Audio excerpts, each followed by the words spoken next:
And welcome everyone to today's Cities Digital Consulting webinar.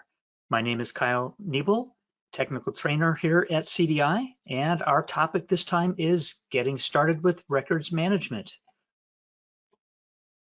So today's topic is records management and getting started. Our agenda is to take a look at how we set up records management in Laserfiche, and we'll demonstrate how it all ties together here. First off, we're going to look at creating a retention schedule. Then we're going to take a look at creating cutoff instructions and events. We'll also discuss the difference between transparent records management versus flexible records management. And then we'll talk about importing record numbers, or for the state of Washington, what they call DAN, or disposition authority numbers as well. And we're going to tie that all together in our demonstration. A few housekeeping items before we get started. You're all in listen-only mode, but we do have a chat or question box there on the panel there on the side, so please post your questions and we will take a look at those and answer them at the end of the session.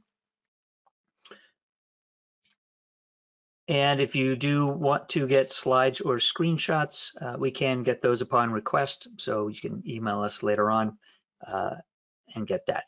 The webinar will be recorded and should be up on our YouTube channel in just a few days. So look for that if you want to share that out with your friends. All right, so our subject today being Laserfiche records management. What is the life cycle of a record? Well, initially, it's just a document or a set of documents that is stored in Laserfiche.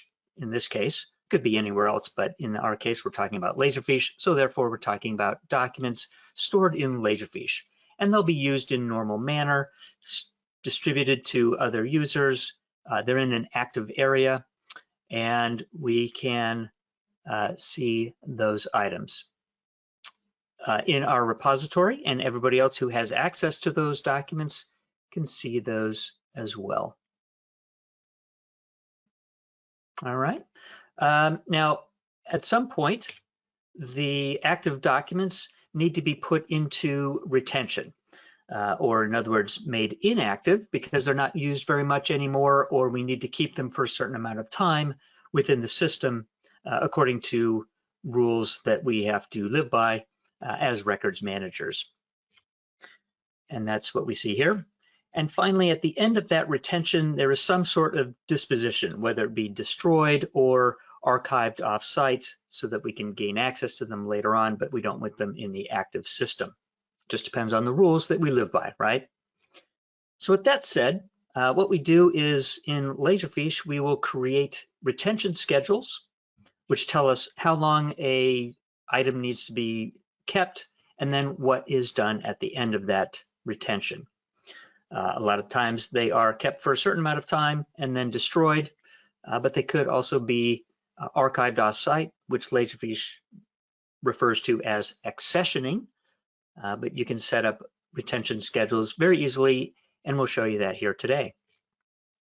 Now, I also need cutoff instructions, which may include events, or those cutoffs may occur on maybe a calendar basis, whether it's the beginning of a year or a quarter or a fiscal year, whatever it may be. We can cut off our entries based on either timing or a particular event has occurred, and we set an event date for that. And we'll show you how to do that here. And a lot of people have heard of the term transparent records management. Now, this is a Laserfiche type term. They refer to the storage and distribution of documents and managed in two different places as transparent records management. Back in the day, let's say 2009, when they had what they called a record series system for records management, you had to set that up, and the only way to apply records properties to any content was through a record series. But regular users who weren't records managers sometimes found those record series structures very convoluted and difficult to look at. So using Laserfiche workflows, a normal folder structure was built and shortcuts were put in there to point to documents so that it looked more, let's call it, quote, normal for end users to view the content, even though it was basically being managed in a record series structure that might not have looked at all easy to view by end users. I'll show you an example of that here today. Recently, in the last couple of years, Laserfiche has implemented what they first called flexible records management, or what we might refer to it today as in-place records management, meaning we can apply records properties to any document wherever it is in any folder. Now, in-place flexible records management has been available since, I believe, 11.1, possibly earlier, but not in version 10. The TRM system has been there since 2009, but records management is fairly new, but in version 11 and obviously in version 12 now. So TRM. TRM we implement with a record series, which is a special type of folder with records properties. And then we use workflow to create these shortcuts inside of a normal folder structure that point back to these documents stored in the record series. I'll show you an example here in a minute. Flexible records management, or in-place records management, uses a normal folder structure, and then those folders or documents can have records properties assigned to them. And it just makes life easier for all of us, both for records managers and end users, because there's only one single place to refer to content. And managing these records as a records manager, it's easy in either case. And we'll show you an example of how to do a complete records management action on some records during our demo here today. And then finally, a lot of you will use record numbers or disposition authority numbers to reference different types of content, which points to the lifecycle properties of a record and its disposition needs. And we can use it in Laserfiche to search. So we can search for content by that record number /Dan. Dan just is used in the state of Washington, but otherwise it's mostly known as record numbers outside. All right, how do we import and get record numbers or DANs assigned to a document or folder? Well, we can use workflow to do that, but we need to store that information somewhere for Laserfiche workflow to use. We can create a lookup table, and with that table, if we apply a template, for example, and choose a document type, we could have workflow look that information up, and based on that property, figure out which record number is applicable, and then put that record number on a field on a document. Now, typically for on-premise Laserfiche systems, a lookup table in a Microsoft SQL database would be used. For cloud, which we're going to use as our baseline example here today, a lookup table would be used. So we'll walk through that and show you how that's created and how it works within a workflow. And again, we're going to tie it all together. In the cloud, we have a very easy to use feature. As long as we are a process manager and able to get into process administration, we can create these lookup tables. If you're not a administrator of Laserfiche, you probably won't be able to do this part of it, or maybe even build workflows, but end users will just see what happens in the back in there. All right, so with all that said, we're going to go and take a look at how we put it all together. All right, and as you can see on screen, I have logged into my repository in Laserfiche Cloud.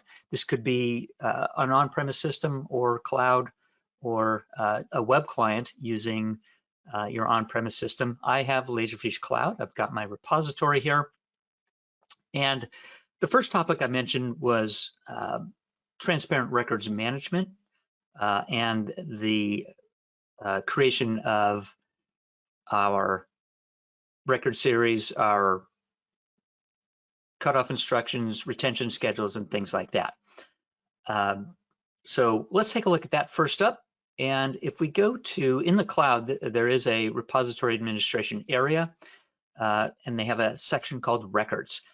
On-premise, you get to the same area, it just looks a little different, but the actions that you use to create those cutoff instructions, retention schedules, etc., are very similar. For retention schedules, as you can see, there's a whole list of them in here. In the cloud, we'll just hit the add button or the plus button there. Give it a name. I tend to give it a name that includes the number of years and or months of retention, and then what its disposition is. So in fact, we'll come back to this name because we normally will start at the instructions tab. And let's say we had a 3-year retention, we would put 36 months.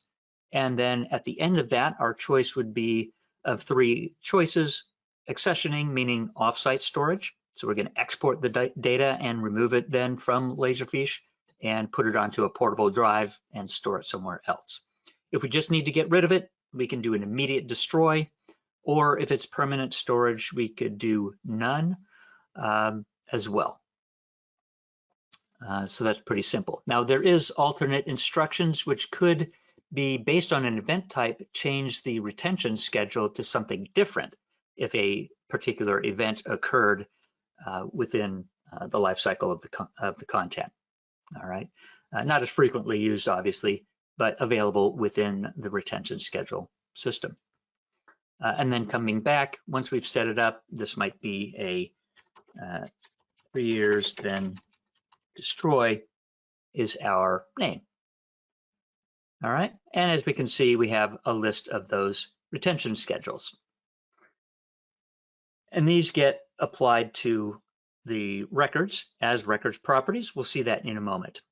We also need to create cutoff instructions so that we know how a entry is being dealt with. So we might have entries that are going to be cut off at the end of a calendar year or a fiscal year. They might get cut off as soon as an event occurs with a particular date applied. So it just depends on your needs. We'll take a quick look here at the cutoff instructions creation dialog. And you'll give it a name as usual. This needs to be filled out. It is required. Description is optional. It's only visible here. Then you'll choose your type. And typically it's usually going to be event, but less frequently time. However, as you can see, there are a whole combination and hybrids available to us as well, which include both time and event. An event has to occur, but then we can only also not only cut it off after that event, but also after the time cycle. So maybe the event has to occur within the quarter before I can even cut it off. All right, other event types or cutoff types are available as well. Intervals are more sequential based on, for example, every 7 days or every 3 months, and that might be a little bit different each time, but it is after a certain sequence of days, months, years, whatever it may be. Whereas time is more fixed at the end of some particular period. Events obviously are just date driven. All right, select your event. If you have not created events, you can create them by clicking the Create New Event button here, and then you'll select your event. And as you can see, you can require either any event or all events. If you have more than one event that needs to be satisfied to cut off the entry, you can do that. Really cool. Okay, so depending on what your choice was, in this case, if you choose time, meaning we're going to do it at the end of, for example, the year, we can choose calendar yearly, and that's the cycle there. Now, where does this list of cycles come from? That's in the, we'll go ahead and cancel out of here and go to the records properties area here. And the review cycles or cycle if you will, are out of the box available to us. You can add or remove what you see here. And they have up to 3 characters for the code. As you can see here, click on it and it'll present the properties. And in this case, bi-monthly, it's showing us the end of the bi-monthly event with a description, right? January and February, with February being the end of that particular period. Calendar yearly, let's see where it is. There it is. This one will show us that if we scroll down, the end of December is the end of our calendar year. So that's been marked and selected there and described as year end, December 31st, which actually, when we take a look at things, really means the next first day of the next year. Okay, we can see our events are listed here and you can add events in there. Ignore locations for now. That is mostly physical locations. Current file area probably usually means Laserfiche, but it could be some other item that you want to add. Maybe it actually is content that you're managing with physical records, doing physical records management, but using Laserfiche. We have a video on YouTube, by the way, for how to manage physical records using Laserfiche. So you might find some different locations listed here that actually point to or mention a building or a room or a shelf in a room in a building. So that's kind of fun. Love that. All right, so that was our retention schedule and cutoff instructions for records management. And these come into play in the repository when we're doing our records management actions, which I will show you in just a moment.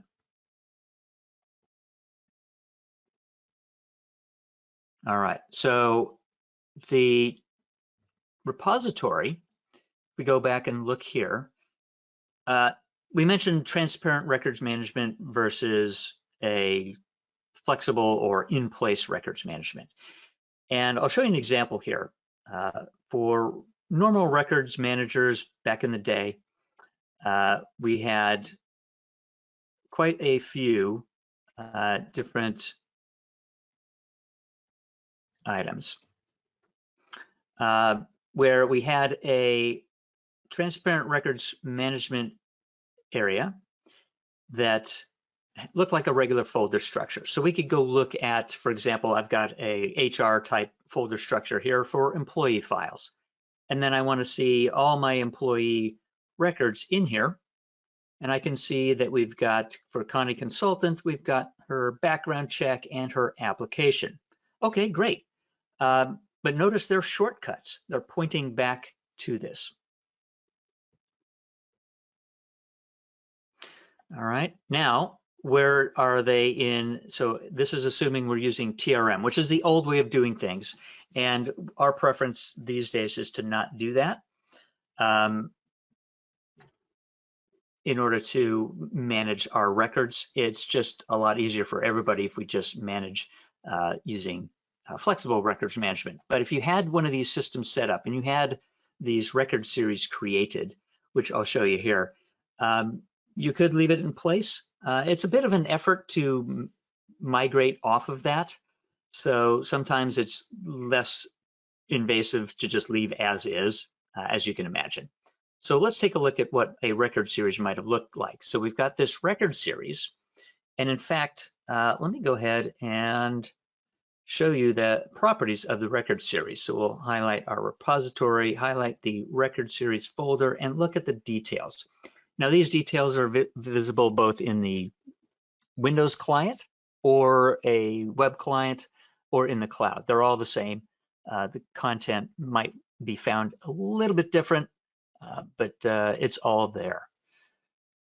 All right, so this record series, as we can see, has some properties assigned to it. It's actually got a cutoff instruction and a retention schedule. Now we as records managers, okay, great, that's kind of its default. But the great thing is what this gave us was the ability to add content or other record series into this record series, and that new record series would inherit the parent's records properties. Okay, so if you created a new record series underneath this, you would get that properties assigned to that new folder, or that new record folder as we see here, or the content in there would be inherited. All right.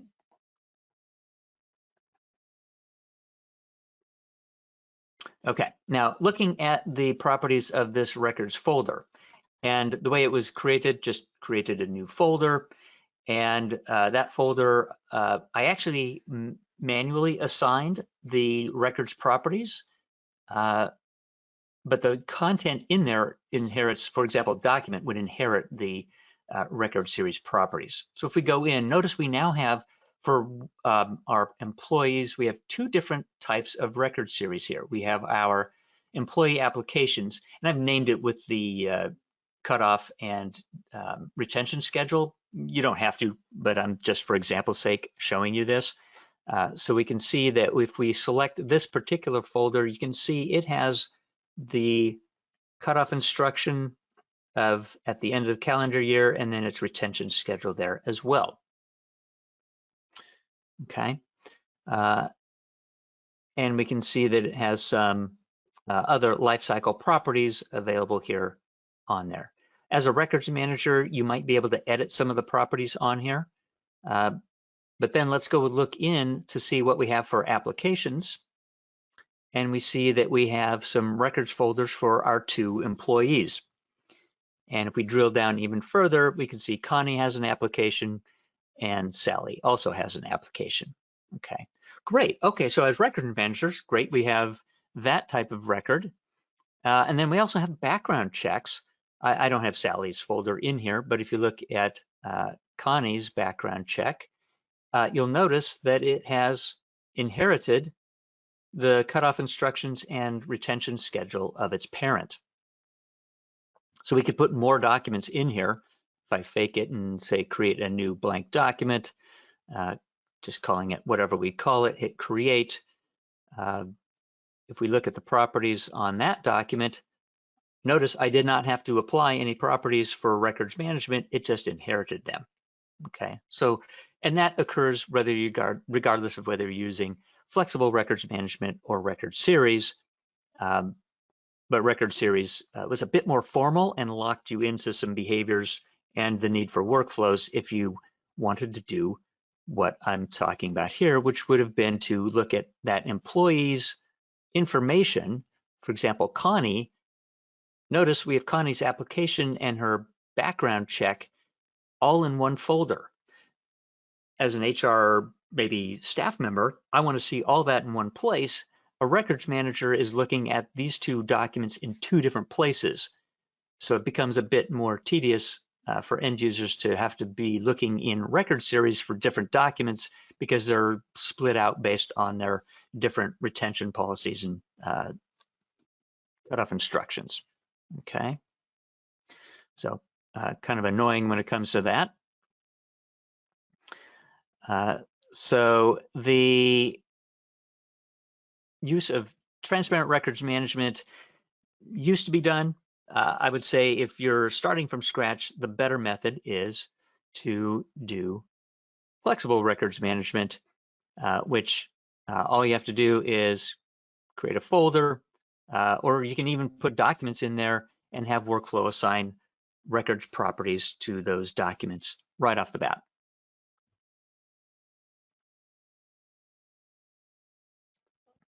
Okay.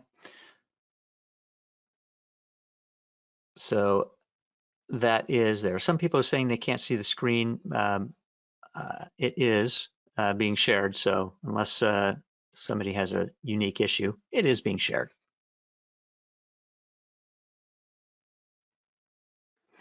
All right. The way we wrap things together or combine them together is the following. So regardless of what's going on, if we're using transparent records management or flexible records management, hopefully you're using FRM.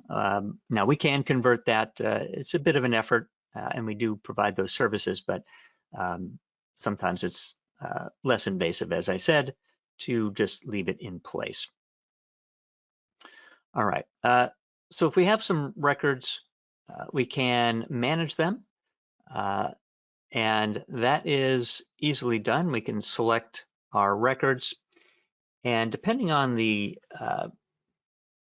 cutoff instructions, we can take action on our records. So we've set up, in this case, our cutoff instructions. And as we can see, I've selected 2 documents, and the records, let me move this over here, show you. There is a records tab. So you could actually cut off the records in both cases. So if we were to navigate to just our FRM system, we could do that. It just depends on where that content is.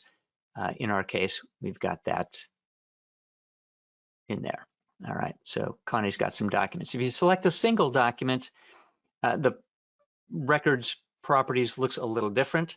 It gives you more detail, but again, you can take action on that item. So if we're looking at this document, because we have a cutoff, which is end of calendar year, there's a concept in Laserfiche records management called the filing date. Now, when you put a document or a folder into Laserfiche, that filing date is automatically set for that day that you just put it in Laserfiche. Now, you can manually edit that or even use a workflow to change that filing date. But the important part, if we're talking about end of calendar year type cutoffs, is the end of that year. So the year is more important on that filing date for that record. Now again, this is a live document up until the point that we cut it off. What happens at cutoff?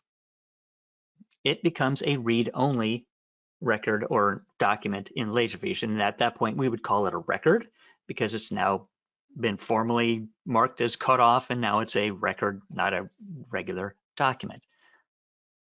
All right, so easy enough to cut that off. However, Laserfiche has a records management option here where we can run some quick reports for us. And let's go ahead and just collapse everything. Click on our records management tab here. And we're going to choose a eligible for cutoff search. So built into the records management node in the cloud and in the web client, even if you have on-premise, this is built into the web client. The Windows client is interesting. You have to run your custom search to do this, but it's built into the web client. We'd love that. So what we could do is search for content eligible for cutoff. Now notice there's a refresh button, and then on the far right, there's an include records search. Watch what happens when we just run our eligible for cutoff search. It gives us our records folders. Now, what if we want to just cut off the records themselves, not the folders? Okay, we could just check the include records. Now it automatically reruns that search, and we can see that with the icons, we have some documents in there, and we could select those. And on our details pane, we could perform the cutoff as long as they all match and are available. So right now, we could cut them off.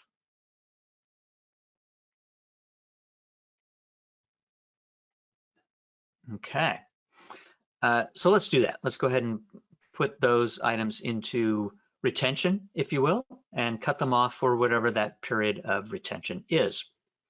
And this was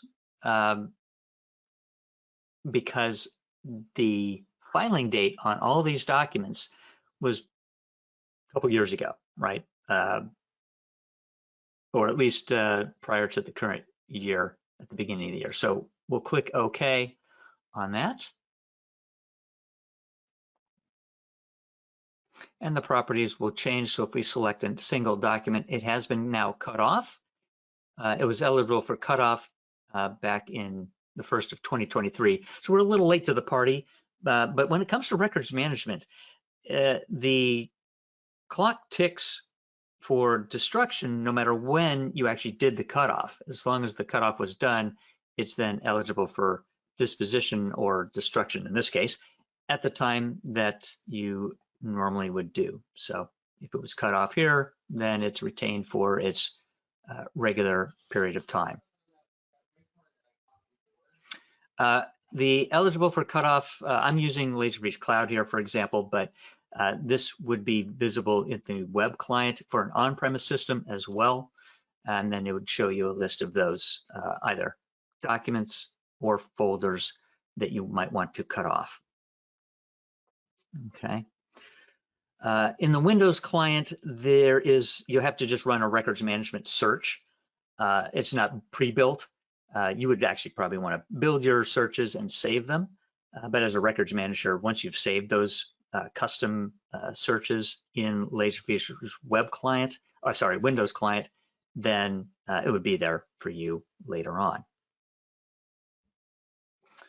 All right. The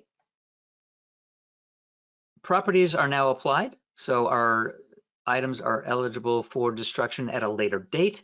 And as you can see, Laserfiche gives you an ability to look at eligible for disposition items if we had any, which we don't at the moment. So let's go look at those items. I should point out that this view that we see here, this is really the web interface for both cloud, but it looks nearly identical in version 12, and although slightly different color, version 11 web client as well. And as mentioned, anything that's been cut off is in read-only mode, so it's not out of the system, it's still in the system. You can view the content, you can view the metadata, you just can't change anything about those items. Okay, that's the whole idea. We want to keep them in retention for a specific amount of time, and then at the end of that retention period, we can then remove it permanently or store it off-site, but yet also remove it from Laserfiche, what Laserfiche calls accessioning. Accessioning is, yes, removable from Laserfiche, but we first have to put it onto a portable media. All right. Laserfiche Audit Trail will track all your records management actions, by the way, so that's pretty handy.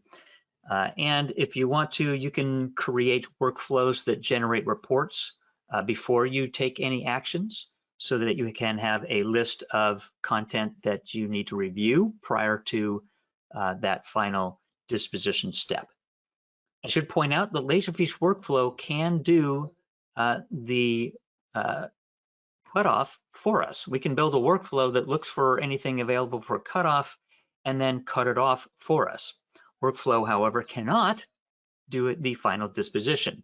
That has to be done manually by an actual person, and hopefully you've used your reviewing tools to find out what needs to be disposed of, and then you can make your choice as you see fit.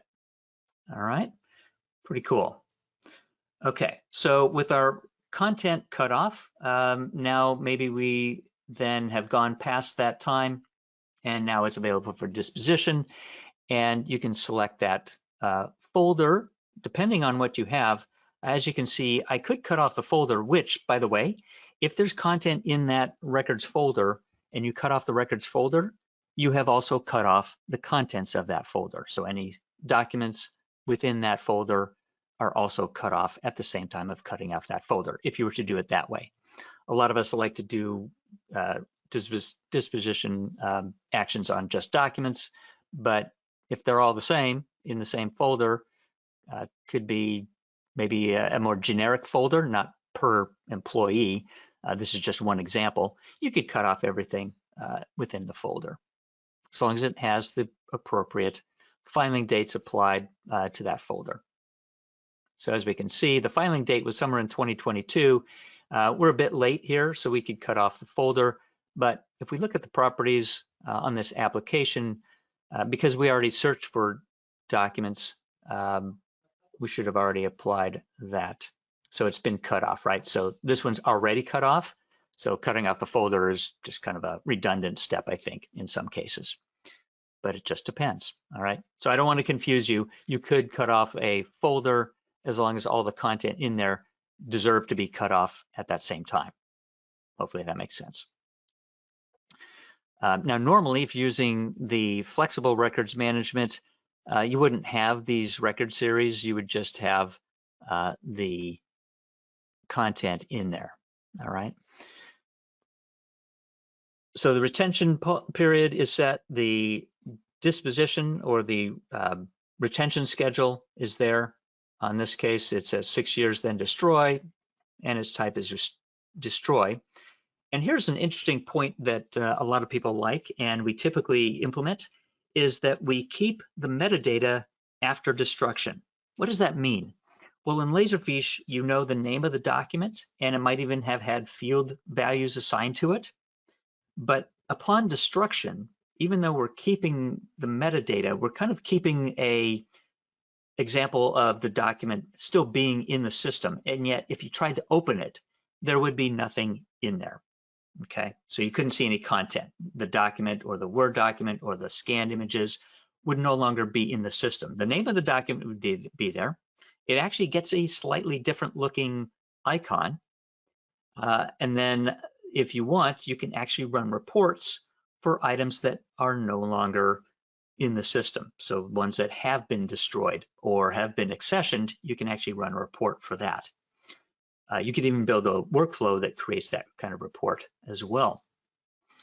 And we do that on quite a few occasions, pretty typically. That is a custom setup, of course. That's not out of the box functionality, but you can do that.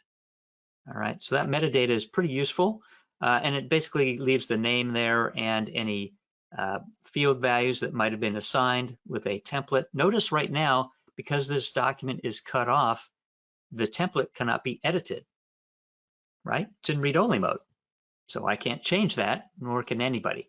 A records manager might reverse the cutoff in order to change some properties, but nobody else can do that. Now, if a records manager had reversed the cutoff, they should remember to cut it back off again. If you're really lucky and you have a workflow that checks every night for content available for cutoff, it'll get cut off again. Now, you can cut off records. Now, I showed you an example of a time-based cutoff. An event-based cutoff basically just has if we're looking under our records properties, a event date that has been set. And then because that has been set, we can then cut off the record. But once it's been cut off, it has whatever retention schedule there, and then its ending disposition. The final topic here today that we want to look at is, I mentioned that we would have DAN or record numbers. And for a lot of our clients, they like to see that on our records as properties.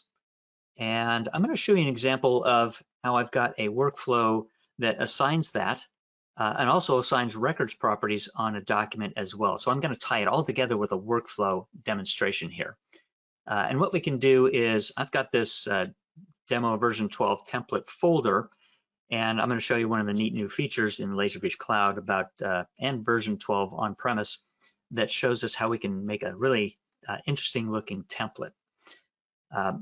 However, the point is that we're going to apply a DAN number to a field. Now, for Laserfiche Cloud, I'll show you how we can upload our DANs or our record numbers into a lookup table. And I've actually got that here. If we go look, I'll show you a little behind the scenes look at our data management area in the cloud. Again, for on-premise, you're probably going to be using Microsoft SQL tools to create a database. And if you don't know how to do that, we can set up a meeting. Your IT staff can do this, and then we can use some queries to pull that data into Laserfiche. In the cloud, there are lookup tables that we can build, and I'm going to go in here and show you one that already exists, and I've created that one. And in this case, I've uploaded a matrix of information, which includes a template column, a doc type choice, and then the record, they call it record series or record number, with its values in there.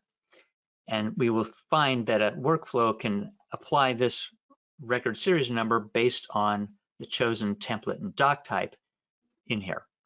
Okay. Now, with that set, we could even do a lookup and say, hey, if it's got that record series / Dan number, why don't we even do a lookup, and then we can figure out what its retention schedule should be assigned and what kind of cutoff it is. Is it time-based or event-based?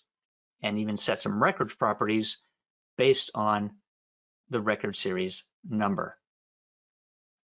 All right, so those are some tables. So the question is, how do you create a new lookup table? Well, we need a CSV file that has those columns that we need. So in my case, in the item that I'd showed you, we would create a new lookup table, give it a name, and then go choose that CSV. Here we go. And I have this one.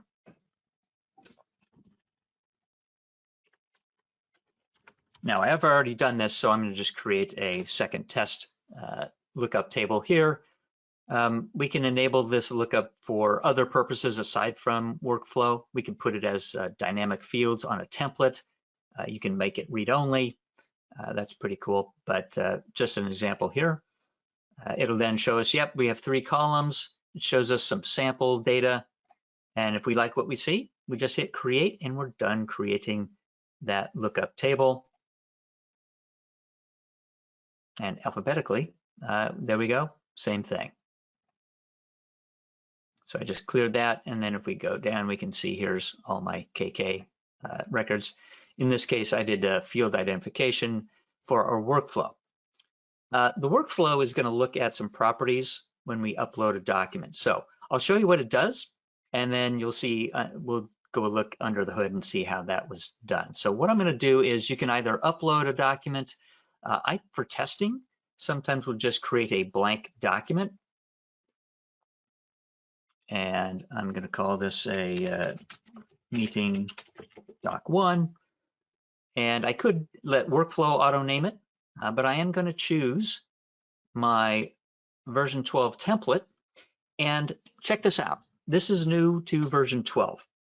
You can create fields, and instead of them all having to be oriented vertically, one after the other, top to bottom, you can create in the web client a view so that the columns are set up. You can have columns. You can even create rules that show or hide fields based on another choice. For example, if you chose one choice in the list, you could then expose another field that wasn't there previously.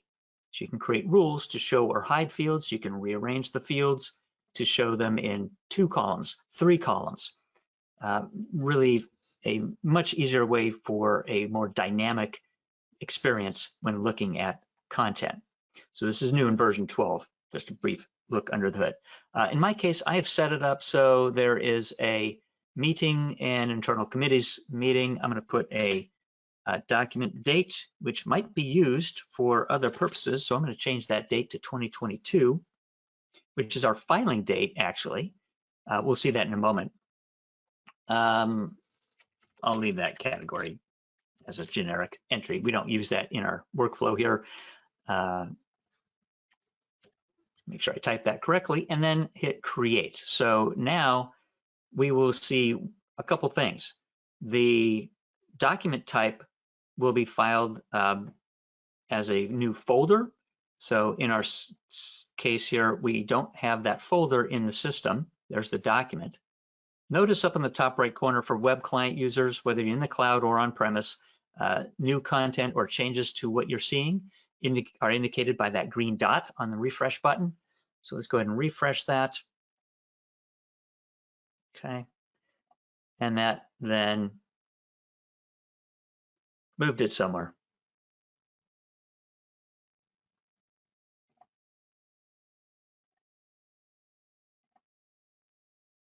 Somewhere, come on, you can do it. Now, if you don't know where it went, and maybe it, oh, it put it out at the root, probably because I broke something here. So let's go look. Nope, that was the wrong folder.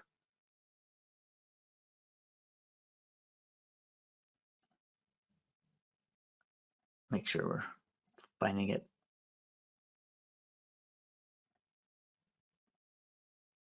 Well, that's not going as planned.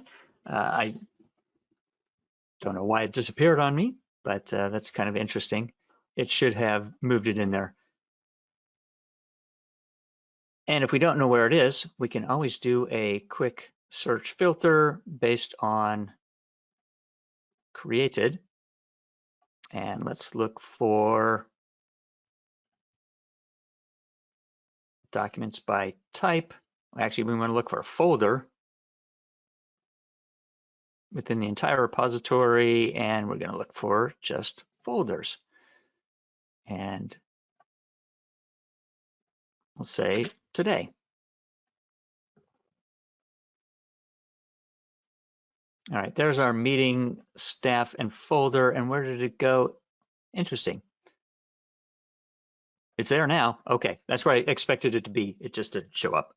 Weird. And there's the document, the meeting document. And there is, let's look at the fields. It has applied the DAN number via the lookup. So we applied the demo template and the document type of meetings-staff and internal. And the lookup table was referenced. And the field, in this case called DAN, got that value assigned.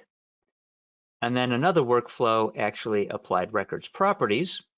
As we can see, I didn't put them on there, right? So it found that that should have been a calendar yearly with a 2 years then destroy retention schedule. And if you're curious, let's show you the workflow that did that. So the field identification workflow, all it did was looked up the value on the document type. And then because it found that it used the document, the demo version 12 template, it ran the lookup and assigned the record series number to the DAN field.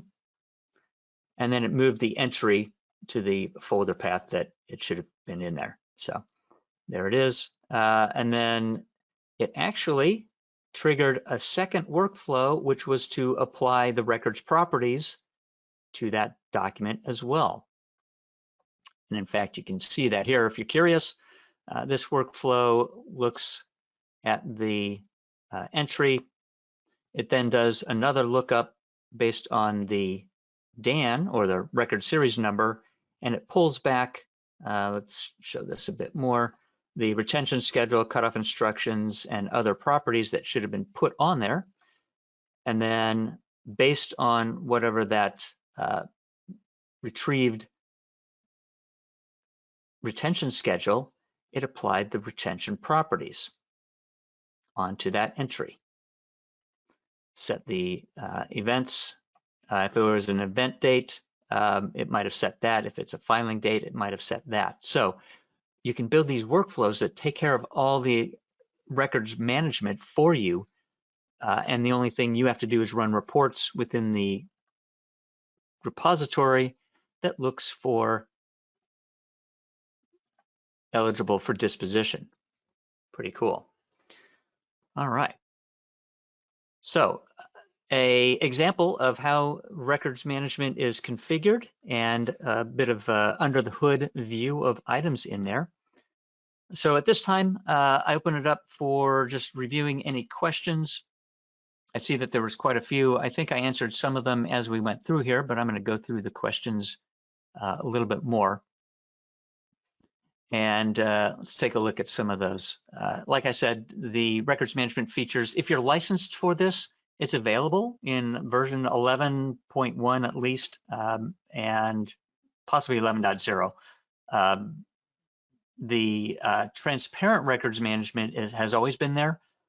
Flexible records management is available in 11.1 and above. There's another question about moving to TRM instead of being in FRM. I think the complexity is more with TRM and having to manage workflows and making sure that you've got that built out right. So if you have just a few record types, maybe that's fine. But if you have hundreds of retention schedules and disposition and retention policies, cutoff instructions, it becomes a bit unwieldy. So I would, if you already had FRM, I'd typically suggest keeping it, but it depends. Performance-wise, it's not going to be that much different, although there's a bit more going on under the hood with TRM or Transparent Records Management than there is with FRM. All right. There's a question about adding additional fields. Yes, we can add additional fields. The records management properties are fixed, but if you need to add more fields to a template so that you can have other searchable content or data on a document, that's certainly no problem. And like I said, this is not just exclusive to cloud. I'm just using that as my platform here, but you can do the same things I just did in an on-premise system. All right. Now, how do you give access to record series? It depends on who's viewing it. Just like Laserfiche, you would use Laserfiche's regular entry management or access control so that records managers could see the records area and regular users would see the regular folder structure. Records managers also get some additional feature rights and privileges that end users don't get as well. So they can take action on records, whereas an end user, even if they saw content in the records series area, wouldn't be able to take records actions like a records manager would. So if you have questions on that, we can answer that offline, but good question. And question was, can we do audit reporting? If you have the Laserfiche audit trail, records management actions are auditable.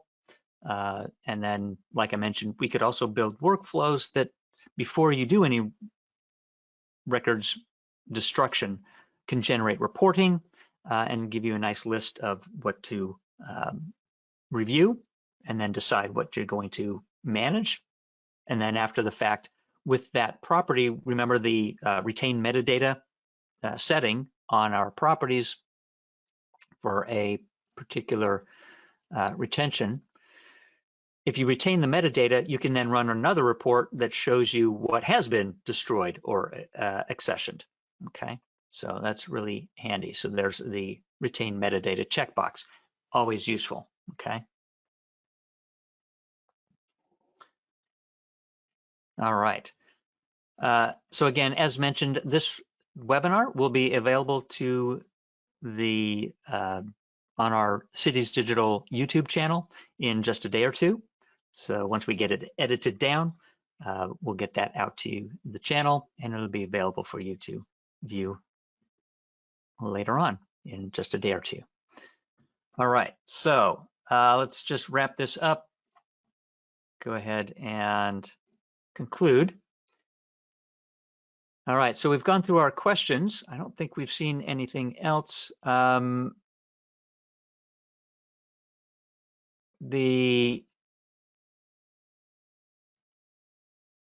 there's another question. So destruction is not available in workflow. Yeah, so that is one thing that all records management systems are not allowed to do is do an automatic destruction or accessioning. You need to have somebody actually doing that and aware that they're doing so, which kind of makes sense, right? And all systems that are certified using the DoD 15.2 certification would come under that purview and be built that way. So you couldn't automate your destructions, which again, sounds a bit logical. We don't want to do that. All right. Records management is available in version 11 on-prem. Just depends if you're licensed for it. So it should show up if you're using the web client. If you're using the Windows client, it's got a different location. All right. All right, some follow-up items, helpful resources. Again, our CDI website, cdi.support, our YouTube channel at CDI_official, and we have numerous records management videos already. This one covered a bit different topic today, so use all those for your knowledge endeavors. We do have webinars all the time, and if you want to sign up for those, go ahead and go to our cdi.support website. There's a /webinars URL, but you can also navigate to other ones. We put out blog items quite regularly every month, so we have articles, and our newsletter is available as well.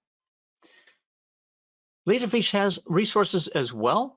Their exchange, solutions exchange area for neat solutions to sometimes fairly complex scenarios. So pretty cool in that regard. Laserfiche has free training, and you can even get certification. The certification itself is a paid option. The classes to learn everything about that particular topic that you might take a certification class on, that's free and only requires a free Laserfiche support site account, which you can get at any time. You'll just need to know your Laserfiche serial number. The getting started guides are very handy for learning a bit about everything that you've seen here today or other topics as well. The solution marketplace is for a lot of these are for purchase solutions, but you might find something interesting there. And then finally, Laserfiche's answers forum is where you can ask questions about the different products that Laserfiche has, and usually it's a great place to ask questions about nuanced solutions there. All right. Thank you so much, everyone, for attending our Laserfiche Getting Started with Records Management webinar. We look forward to seeing you at the next one, and have a great day.